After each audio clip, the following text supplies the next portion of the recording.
should be coming up. Okay.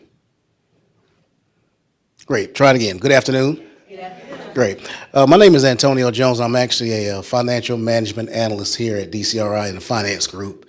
And Gina asked me to come and introduce the esteemed panel up here. I'm also a diversity ambassador as well.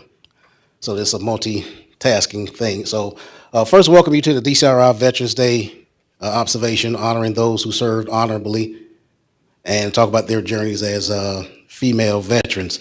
So we have 4 panelists this afternoon. We have Cynthia Woods, Nicholas Saunders, Dr. Morris, Terry Morris, and Mr. Paul Dillon. I guess Paul, he said his father name is Mr. Dillon. So, yes. So first off, we have Cynthia Woods. She's a retired Army First Sergeant who served from 1987 until 2007. She was stationed at several military bases, including Walter Reed in Washington, D.C., Tripler Army Medical Center in Hawaii, Fort Carson, Colorado, Fort Sill, Oklahoma, Fort Sam, Houston, Texas, and Fort Wainwright in Alaska.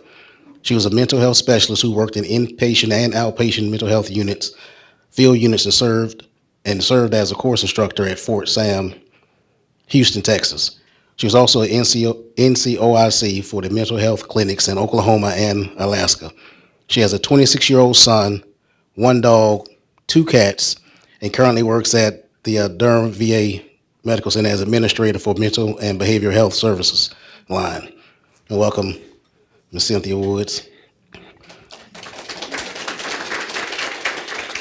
We have Nicholas Saunders, who was born and raised in Colorado until he joined the U.S. Marine Corps. He went to boot camp at MCRD, San Diego, California, graduated in February 2008, and completed his MOS in North Carolina for 8 weeks as a 3051 supply warehouse clerk. His first duty station was Okinawa, Japan, and after that he was assigned to Camp Lejeune until 2011. After the Marines, Nicholas decided he wanted to remain in the military but go to school to be a lawyer. So he joined the North Carolina National Guard out of Wilmington and became part of infantry, serving from 2012 until 2016 when he was medically retired. While serving in the Army National Guard, he graduated from Grantham University with a BA in Criminal Justice and a GPA of 3.44. And in November 2016, he pursued his master's degree in business management. And in April of 2018, he graduated with an MS in performance improvement with a GPA of 4.0. So I want to welcome Nicholas and his partner, Winston. Yes. And Cynthia Wood's partner name is Riley. I don't know if I said that. Dr. Terry Morris is the executive director and founder of Vets to Vets United, Inc. She's a native of Durham, North Carolina, Bull City, and extremely passionate about the welfare of veterans suffering from emotional and/or physical disabilities and animals who are suffering and euthanized at animal shelters due to overpopulation. She received her MS in biology from Purdue University and her DVM at Tuskegee. She completed her internship and residency at the University of Missouri, Columbia, and her desire to integrate her veterinarian skills and her love of science led her to return to school to complete a PhD in molecular microbiology and numerology at University of Missouri, Columbia. Her organization, Vets to Vets United, is dedicated to her father who died during his tour of duty as a captain in the U.S. Air Force, and to her sister who also served as a captain in the United States Air Force. Dr. Morris recognizes the healing power of the animal-human bond that has committed her life to serving U.S. military veterans and animals, both of which are in need of love, companionship, and healing. She feels extremely honored to do this work and thanks God for her giving her the ability and opportunity to serve. Paul Dillon is an adjunct professor at the Sanford School of Public Policy at Duke and a Vietnam veteran.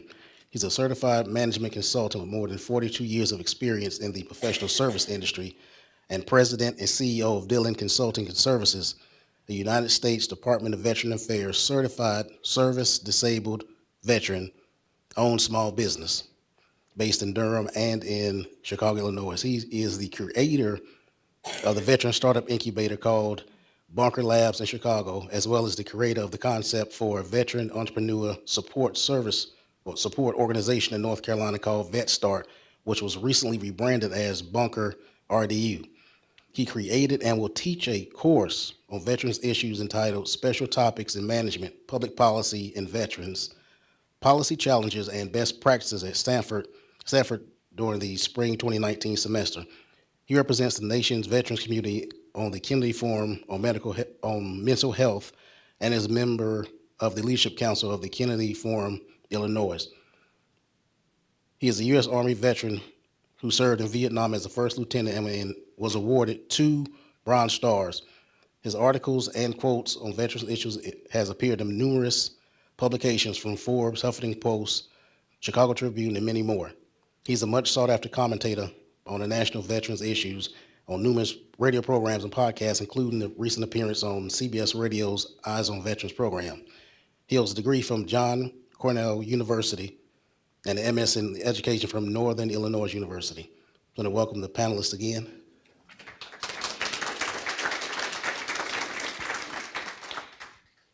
Start with you, Mr. Dillon. You know, former Army officers don't need a mic. I want to start off by welcoming my fellow Vietnam veteran here.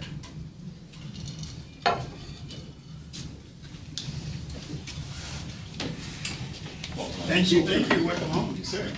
Thank you.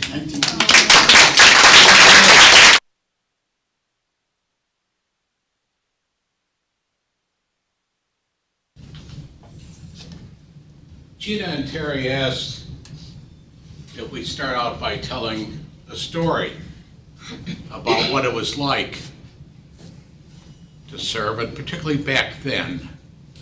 I graduated from college and made sure that I... There's a lot of people watching you on the phone. So Oh, that okay. 67, and got commissioned as a second lieutenant, and got delayed to go to graduate school, and graduated in 69. Wanted to get another graduate degree, and the Army said, no, lieutenant, one's enough.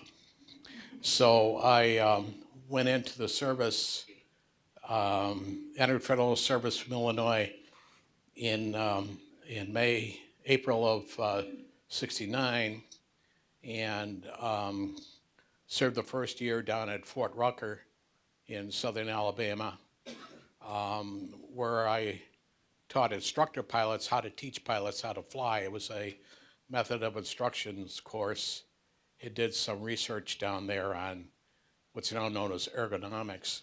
And then in 1969, I knew we're newly minted first lieutenants. Our obligation back then was only 2 years as a reserve officer. So you spent first year as a second lieutenant, and then got, if you kept your nose clean, got promoted to first lieutenant the second year.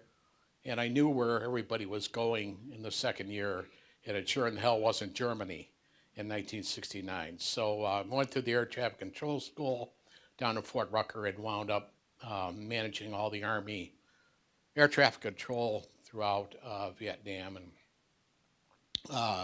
which was an interesting job, and riding around in helicopters from place to place. And where I got into trouble was with the Marines, riding with the Marines, because, you know, they wanted to go out and kill people, you know, and I was just this little guy from south side of Chicago. But I was riding along with them. So that's where I picked up my 2 Bronze Stars. It was a different time back then. When we came home, there was nothing.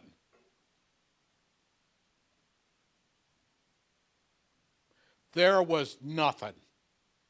Nobody gave a damn. I was an officer with a master's degree, and I couldn't get a job.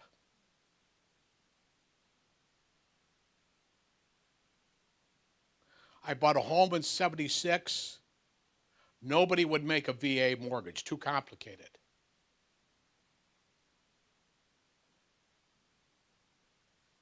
It was awful. You didn't mention that you were in Nam. You didn't say a damn thing. I wore my little Bronze Star lapel pin, but nobody ever asked me about it. It was awful.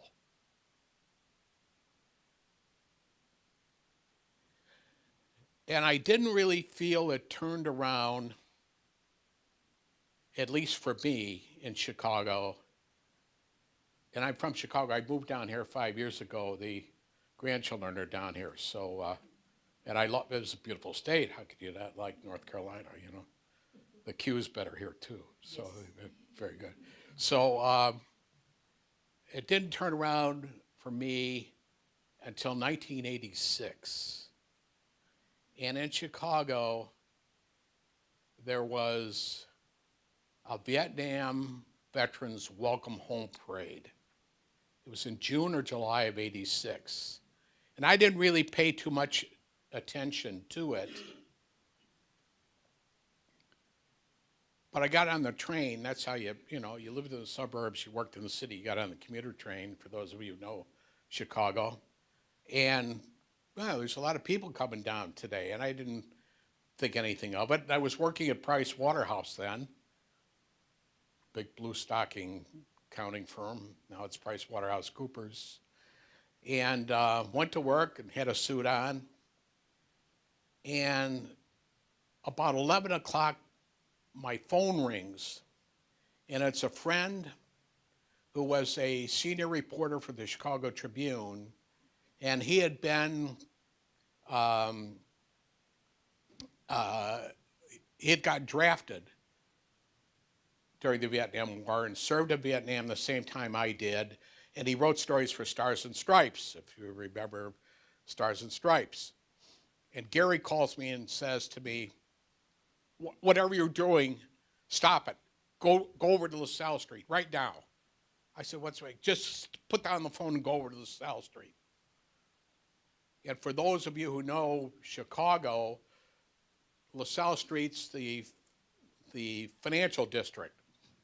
So it's a canyon, big buildings on either side, and it's bordered on Jackson Boulevard by the Chicago Board of Trade. If you've seen the, movies of that, you'll see the Chicago Board of Trade along Jackson Street. So I run out, and I run about 5 blocks and get down to LaSalle, and I'm looking in the distance. And I couldn't tell what was coming down the street. As it got closer, I couldn't believe it.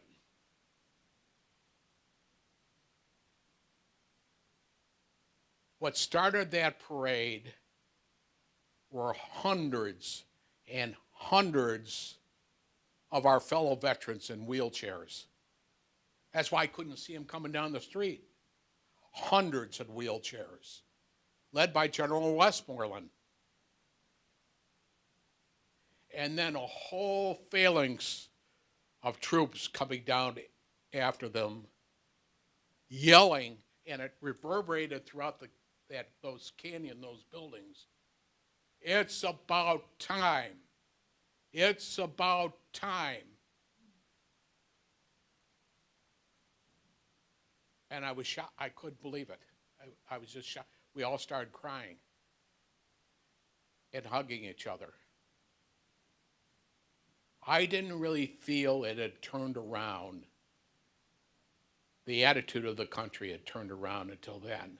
Hell, PTSD, for those of you who work in a hospital environment, didn't even become a damn field of study until 1980.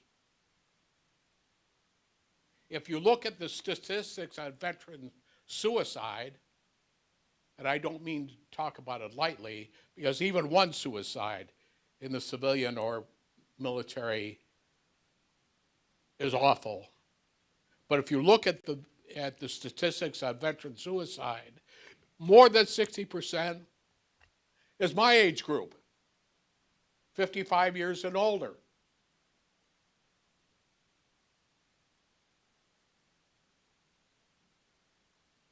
We didn't know about any of that back then.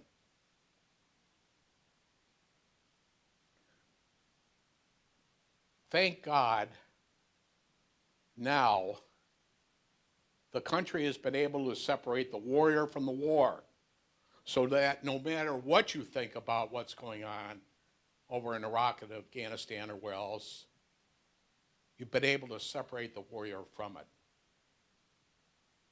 Today, there's between 40,000 and 50,000, 40,000 and 50,000 separate nonprofit organizations devoted to the care and feeding and welfare of veterans in this country.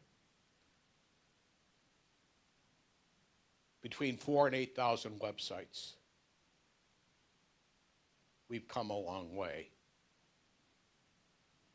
There is still a military-civilian divide.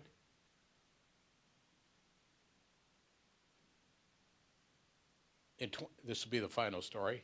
In 2012, when I was in Chicago, I was a member of our organization that held a luncheon for General Dempsey. At that point in time, the chairman of the Joint Chiefs of Staff, and when he was in town for the NATO convention in 2012. I got a call to come over because nobody knew what to do.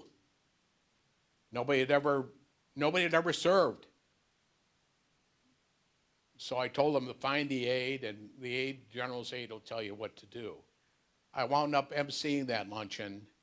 General Dempsey, who's retired here to Wake Forest and teaches at Duke, put his hand in his pocket, shook my hand, and in Chicago, we call it the Chicago transfer. It's usually done with cash in Chicago, but in this instance, he had his challenge coin in the palm of his hand. And when he shook my hand, exchanged the challenge coin, he put his arm around me and said, I never want to see what happens to these young people than what happened to you and your fellow veterans. We've come a long way. And I really thank the country for it. I think it's a great thing.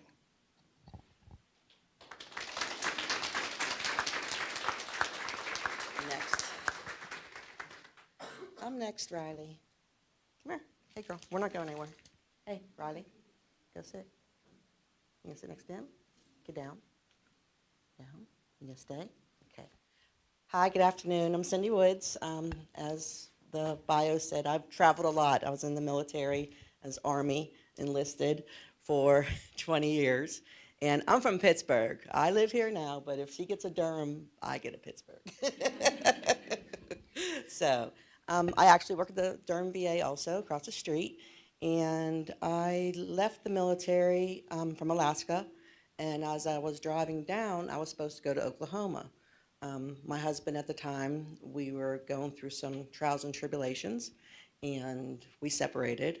So I went to the library at Fort Lewis, and I looked for a job. So I had no job, I had no house, I had no idea what I was going to do. And I applied for a job and started driving towards Pittsburgh. That's where my dad lived. And on the way, I was in North Dakota, and I got a phone call from HR saying they'd like to interview me for a position at the Durham VA Medical Center. So I looked up and I said, thank you, and because I knew it was all him. And I interviewed for the job at my house where I grew up over the phone, and I got hired. So I got down here and had a job, but had nowhere to live. But I had a sister.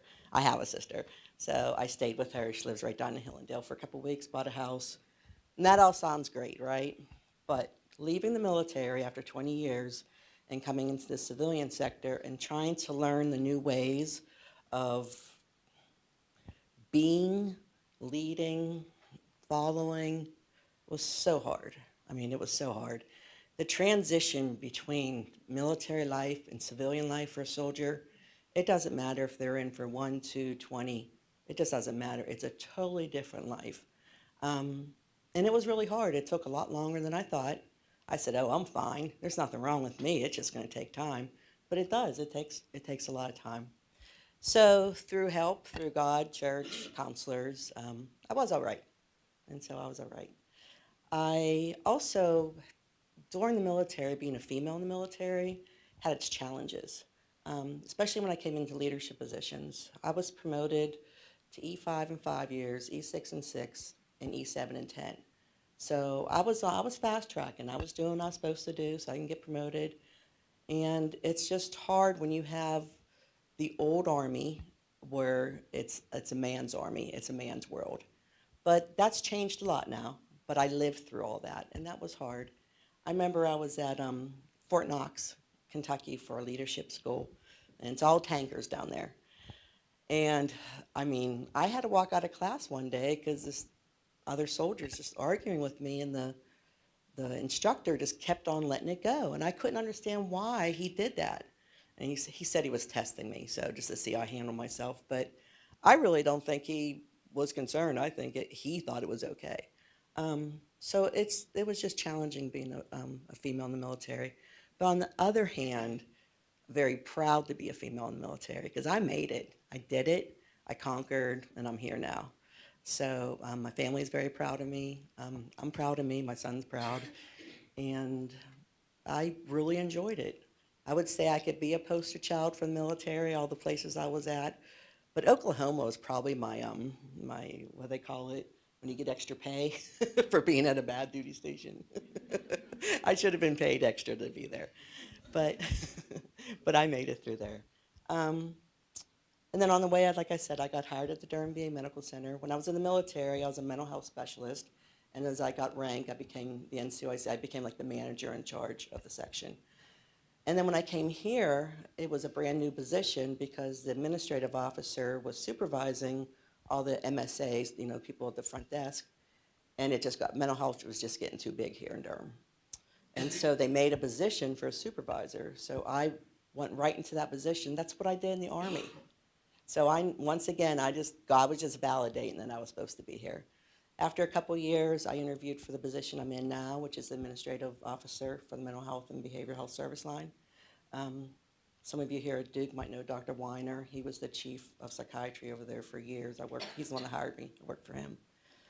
I knew when I got out of the military, I wanted to do something with veterans. It was my life. It was what I was used to, and that's what I wanted to continue to do. I knew a desk job or working in a supermarket wasn't gonna work for me. I had skills, and I wanted to use them, and I wanted to share them with my fellow veterans. So as I'm working at the Durham VA Medical Center, the central office of VA decides they're gonna start mental health summits. So what they wanted to do is they wanted the Durham VA providers and the community providers to collaborate and get together and share resources and what everyone's doing so we can give better care to the veterans in hospital, out of the hospital, wherever they need services at. There's more veterans that we can serve at the Durham VA Medical Center, so we rely on the community partners. We have to work together to give them the services they need. Well, started that. So that's how I met Dr. Morris. So I reached out to community providers and anybody that was working for veterans and asked them to come. We had a collaboration and we had some breakout groups, worked on some barriers, how to overcome them, what we could do to make things better. 5 years now, we're still doing it. But as I met Dr. Morris, and she told me about her, foundation, but the group that she started, I was like, oh, I love animals, I love dogs, and she had dogs and puppies there and everything. So it's almost a year later, and it's CFC time, and that's Combined Federal Campaign. And I said, oh, they were on the list as a nonprofit organization. I said, I'll do, because everyone at the VA will select agencies to have fundraisers for and stuff like that. So I had my department do a fundraiser for Vets to Vets. And so she came with some of the dogs, and she brought Riley. Riley was a puppy, and I fell in love with her instantly. That's what she did. She sat on my foot. She looked at me. I took a picture of her. It was on my phone. 2 months later, she was mine. But in the meanwhile, when I was deciding to get her, I have a son with autism. He's 26, and he has seizures also. And so I said, I wonder if we could train her for seizures for my son. And Terry said, well, we haven't done it, but let's go for it. Let's try. We'll get some resources, get some literature, and see what we can do. Get some experts to help us. And so we started doing that. Well, the medication for my son's working great, so she doesn't have to do that much. Sometimes she helps him out with when he starts getting anxious and things like that, but the medication's working, so yay. But then we got her, and we trained her to also go get help, and then she's also certified as a therapy dog. And so I actually get to bring her to work a couple of days a week, and since I work mental health, I go to the inpatient psych ward, and a lot of the therapy foundations, they won't go up to the mental health board as much as they do the hospice and the CLC. With her being a smaller dog, she can't get up on the bed anyway, so I bring her down to the inpatient ward, and she visits the patients down there, and they enjoy it. Everyone knows her, so she's kind of part of their family also. So Riley is our family therapy dog and our family service dog. She treats me for my anxiety. She helps my son. I keep on pointing at her like she knows I'm talking to her. Riley, do you know I'm talking about you? I know. You're such a good girl. You love mama, huh? Riley, go lay down. Go ahead, go ahead. I guess I thought about what I was going to talk about. I had this story and this story, and I just prayed. I said, God, just tell me just whatever I'm supposed to say, make it right. So that's my story. I'm happy to be here. It's been ups and downs. It hasn't always been easy, but I just try to always make the best of it. My mom I think I got a lot of her determination from her. She had multiple sclerosis, and she got that when I was probably just leaving elementary school. So I kind of grew up being a caretaker because back then they didn't have a lot of treatment. So she was bedbound by the time I was in high school. And she was determined. She was determined she was going to walk again. Even if it was up there, she knew she was going to walk again. Didn't complain, lay in the bed, never complained. She just wanted a cigarette every so often, And she smoked those really long ones, like the 120s, So I think I get a lot of my determination from her and positivity. And that's my story. Thank you.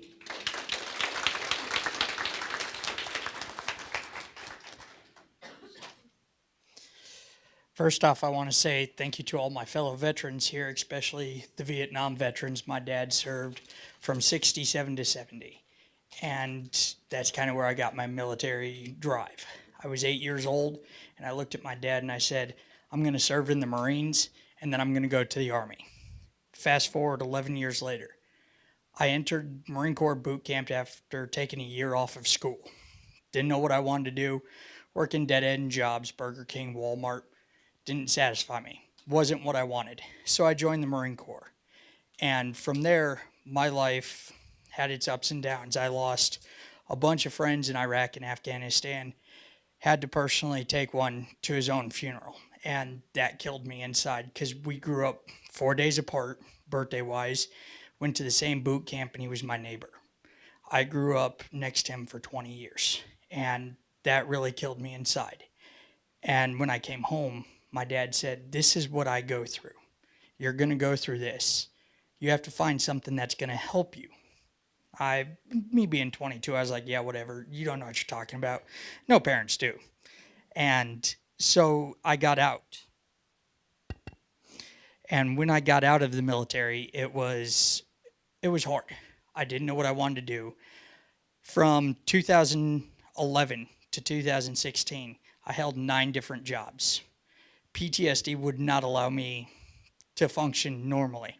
I have back issues. I need a double hip replacement. I need knee surgery. I need neck surgery. And construction's not going to hire me because I'm a liability. Most call centers, they're not going to hire me because I say what I feel and really don't care. And that's me though. But that's one struggle that I had. And it was a couple long years. 2 years that I'd been out of the Marine Corps and I was in the Guard. I was enjoying life, but I dropped out of school. I had to declare bankruptcy by the age of 25, which honestly worked out for me in the end, so I see it as a plus. But I went to the VA one day and I said, either you get me help or you can call my family to come identify me off the wall. And a month later, they got me in contact with Terry, who gave me my dog. that dog has done so much for me. He's my best friend. When I dropped out of school, I had a 2.6 GPA, bachelor's degree. Ended up getting nothing but A's and B's. Went and did my master's degree. Got a 4.0. Been taking the LSAT so that I could be a lawyer for veterans. I've been scoring anywhere from a 172 to a 176 out of a 180 for that. I never knew the struggles that I would have to go through, the steps that I would have to take, where 4 years ago, this is too much of a crowd. I would walk out that door. It's still a big crowd for me, but I know the sacrifice that Terry's made for us, so I keep finding ways to make it. Whether it's standing in front of a crowd telling my story, or standing in front of 17,000 fans at a Hurricanes game to be honored for my service, it takes a lot out of me.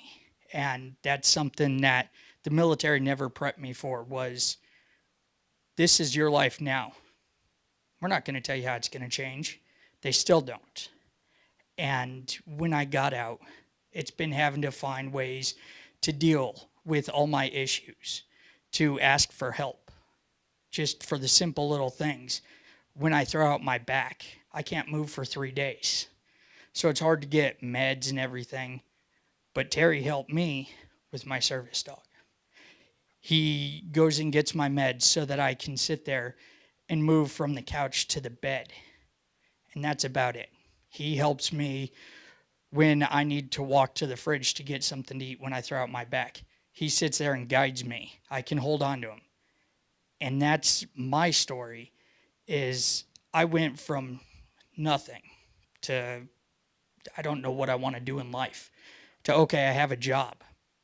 And then 3 days after my 28th birthday, instead of re-enlisting for another 6 years, I'd already spent 8.5 in.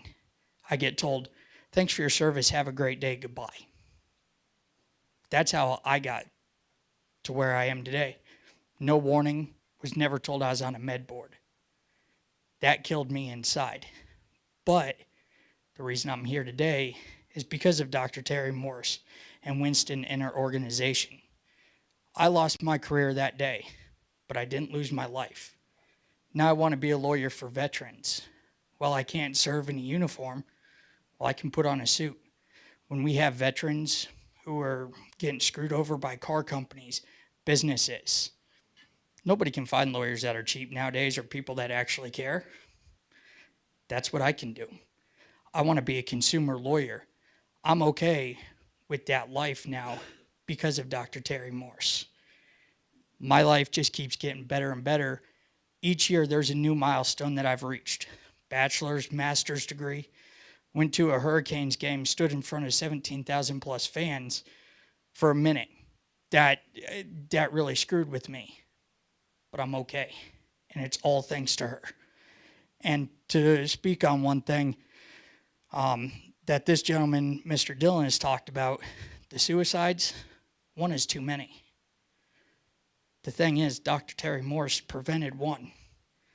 And that's the biggest thing right there. And I owe Terry the world for that. And that's my story.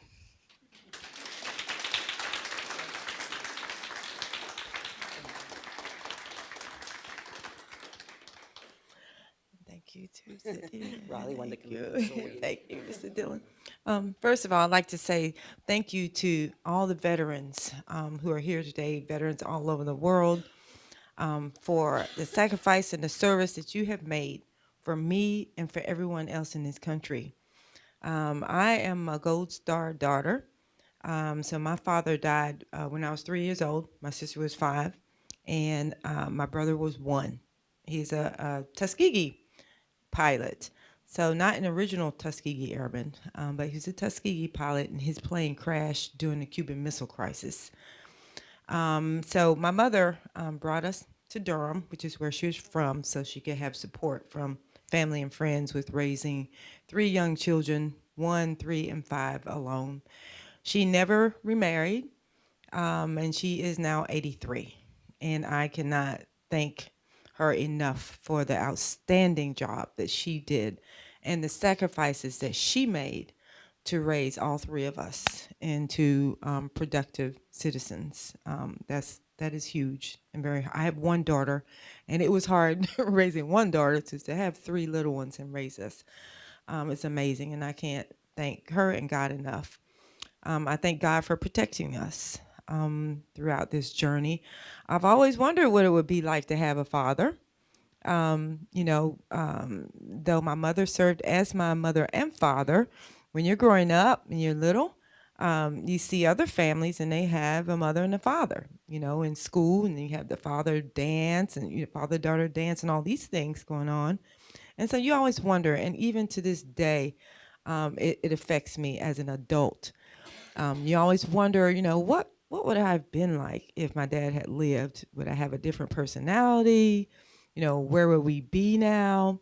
You always have those thoughts, of what it could have been like to have a father. So it's very hard for all the kids who are losing their parents at a young age, or even at an older age, when they actually do have a chance to develop a really close tie with the parent that they lose, a father or mother. Remember, we have women on the front lines, and they're dying just like men are dying these days. So, and so my sister also wanted to follow in my father's footsteps. So she is also a Tuskegee pilot. Very proud to say that I have a Tuskegee airwoman, and a Tuskegee airman in my family. And she right now is working for the Department of the VA in Tennessee. So I wanted to give you that little history to tell you a little bit why I wanted to create this organization and dedicate it actually to both of them, my father and my sister. I've been doing research for over 22 years. And after a while, I was like, Lord, please, I don't want to see another piece of DNA. I don't want to see another petri dish or a cell. I really want to do something where I could feel like I'm giving back, helping someone. And I saw a story it was on the news, and it was an organization that were using service dogs, using prisoners to train service dogs for people in general. And then another organization using prisoners to train service dogs specifically for veterans. And I said, wait a minute, we have the big Durham Medical VA here.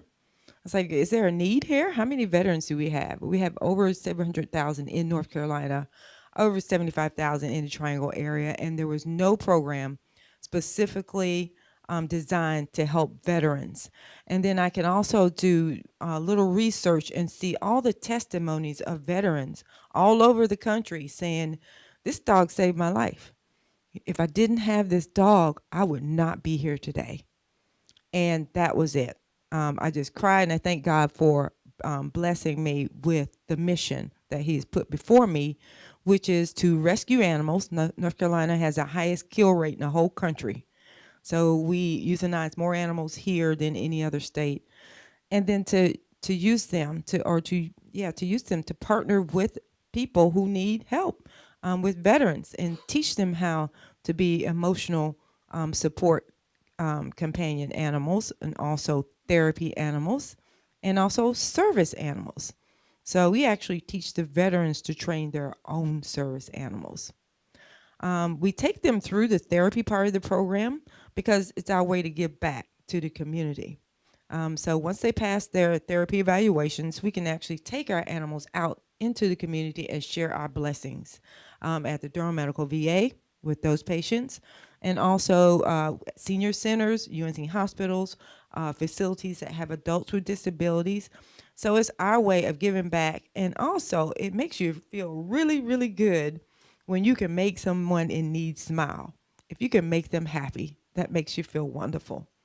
So, and it's also a way to get veterans out of the home. A lot of times it may be difficult for veterans who are suffering from post-traumatic stress disorder to actually leave the home and go out. Well, in the program, first of all, you have to come to training, so that Nick actually travels 2.5 hours away. He traveled 2.5 hours away for 2 years to come to training. And then once you're in training, you're trained for 2.5 years. And then you also have to train in public facilities. For example, grocery stores. A lot of people may not want to go out to grocery stores. It's a crowd of people. It's really hard to do that. But in order for us to pass our public access test, which is not administered by me, it's by an independent trainer, they have to be able to go out into a public place and show that they as a team, the dog and the veteran, can accomplish certain tasks that they have to be able to perform in public places. So we are in malls, we're in grocery stores, we are in movie theaters, Walmarts, Roses, wherever. These are all different types of places that we have to learn how to train our animals in order to pass that test. And then once we get through therapy, then we travel on to service, or we continue on with service. And for service, the team has to do what the team has to show that they can mitigate, or the dog shows that they can mitigate the disability for the veteran. And then they graduate as service. And I'm so proud to say that we have graduated 18 teams so far for service therapy and one for emotional support. Thank you. We just graduated 6 more in October, and we have 14 more in training right now, and over 26 on our waiting list. So I like to thank, first of all, God for supporting us and bringing us this way. We would not be here without God's support. So I like to thank God for bringing us this far and for sustaining us. And I'm looking forward to the future blessings that God has in plan for us. And I have to thank Durham Duke Clinical Research Institute. You all have been huge supporters for us. Please, let's give a round of applause. I cannot thank you enough. You have sustained us and shown us love and support, and we can't thank you enough for everything that you all have done. Gina Streety here, this young lady, actually started the communication between Vets to Vets and Duke Clinical Research Institute, and I can't thank you enough, Gina, for all of the love and support and for helping us to be able to share our mission with the employees here at Duke Clinical Research Institute. So thank you. And we hope that our big dream in the end would be to have a state-of-the-art training facility located right here in Durham. One of the needs that we have is to be able to help veterans who cannot come to training once a week due to a physical disability, or it might be distance. So we'd like to have this training facility that actually provides housing for veterans so they can come and stay for a month, learn some intensive training, take it back home to their home, and then come back again for another month until they're able to satisfy all the requirements that it takes. But that's a huge dream, I understand, but God can perform miracles, and we're going to continue to keep praying for that so that we can reach veterans who are not able to come to Durham, and hopefully build some branches in some other counties or other states to reach other veterans. So thank you so much for your time. Thanks again to all the veterans and all the employees. You've been just wonderful, and thank you to the panelists here. Thank y'all very much for your sacrifice and service.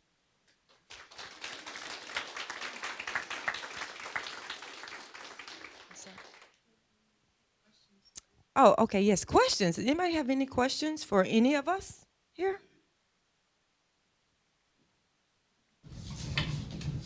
Any questions?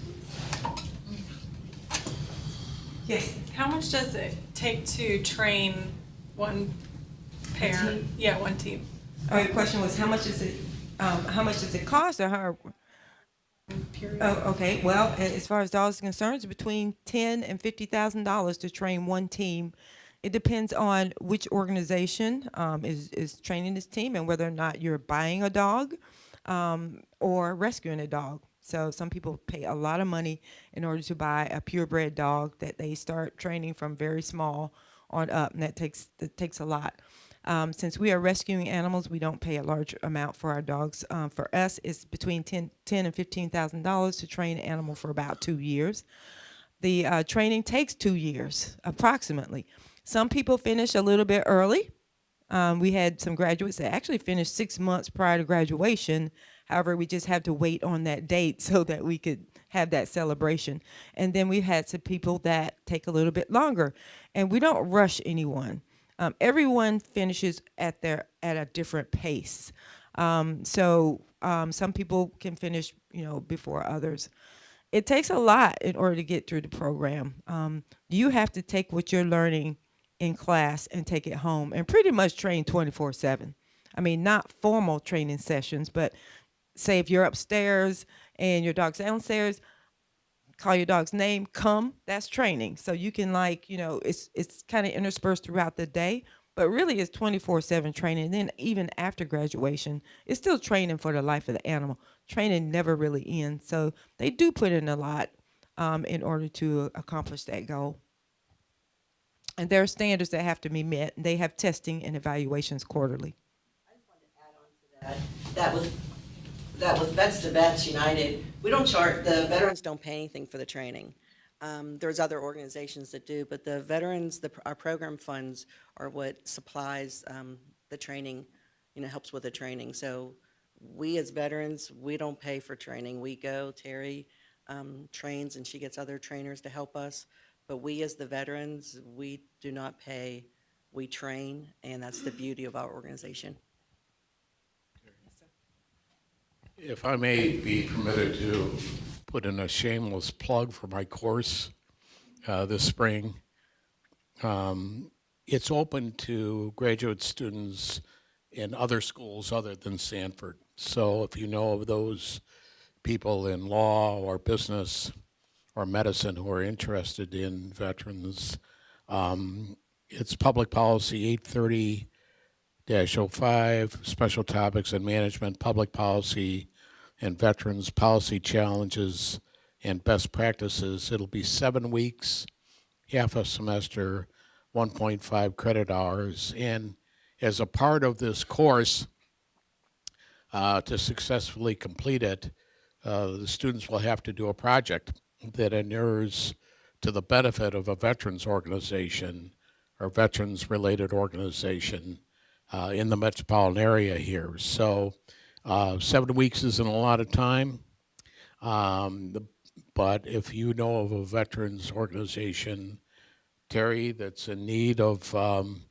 perhaps a framework for a strategic plan or a review of public funding, federal funding sources, I'd be glad to take your ideas and look at them. It starts in the spring. This will be February through April, so there's some time. And this would be, of course, no cost to the organization. It's a project that students need to do to successfully complete the course. And that is just a wonderful thing. And of course, I'm going to be there too, because I think it's awesome to have the students to really get involved and actually participate in serving. Mary?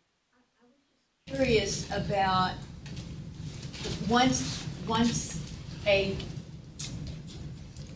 these dogs are so life-giving, but dogs live shorter lives than people. So how do you transition the veterans?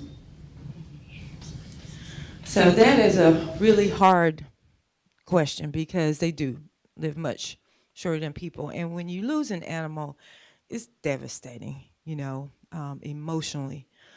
There are organizations out there that actually do help with grieving, and we have connections with those organizations. And then support of our family, just the vets family is really, really important.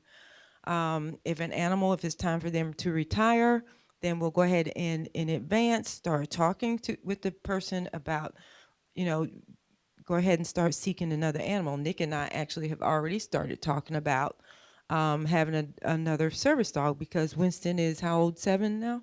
8? He's 8 years old now. We usually retire them between 10 and 12.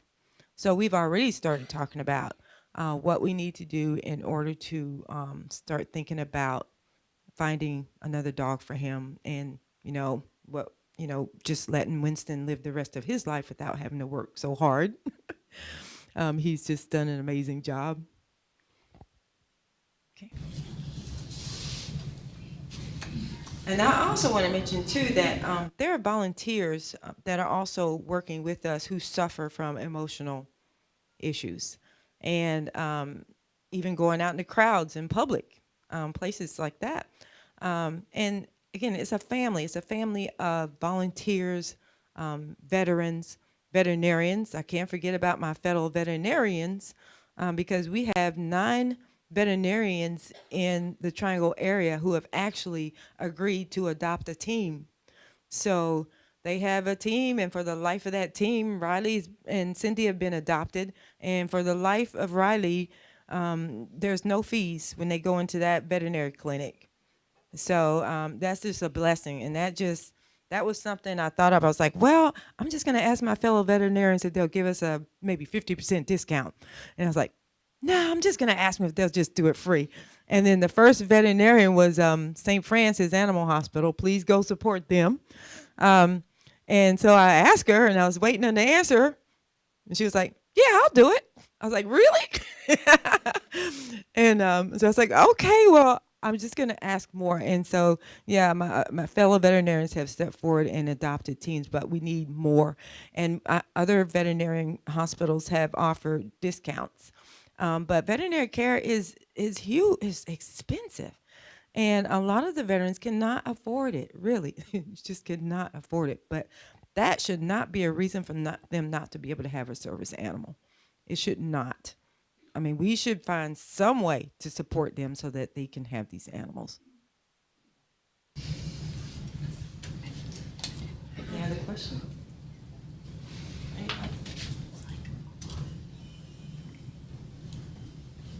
Okay, thank you all.